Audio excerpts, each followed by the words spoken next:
பெரியார் பகுத்தறிவு எணினி நூலகம் மற்றும் ஆய்வு மையத்தை முதல்வர் ஸ்டாலின் திறந்து வைத்தார். இதை பற்றிய விவரங்களை செய்தியாளர் ராமச்சந்திரன் வழங்க கேட்போம். ராமச்சந்திரன், முழு விவரங்கள் என்ன?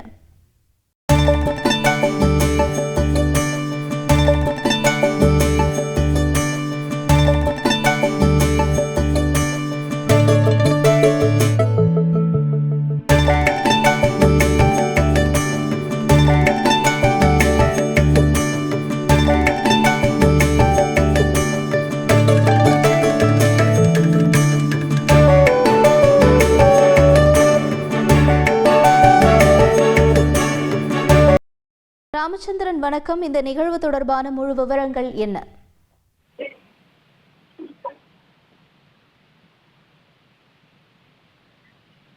வணக்கம். தந்தை பெரியார் 51வது நினைவு நாளை முன்னிட்டு சென்னை பெரியார் திடலில் குறிப்பாக தமிழக முதலமைச்சர் விவசாயம் நவீனமாயிட்டு வருது.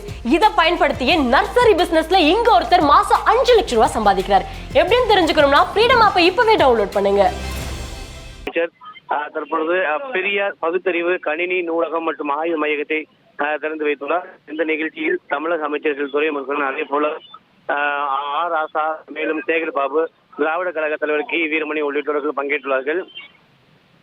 குறிப்பாக இந்த பகுத்தறிவு டிஜிட்டல் நூலகத்தை பொறுத்தவரை 2677 சதுர அடி உள்ளது. மேலும் இந்த திராவிட இயக்க நூல்களையும் தமிழில் வெளிவந்துள்ள மின் நூல்களையும் படிக்கும் வசதி ஏற்படுத்தப்பட்டுள்ளது.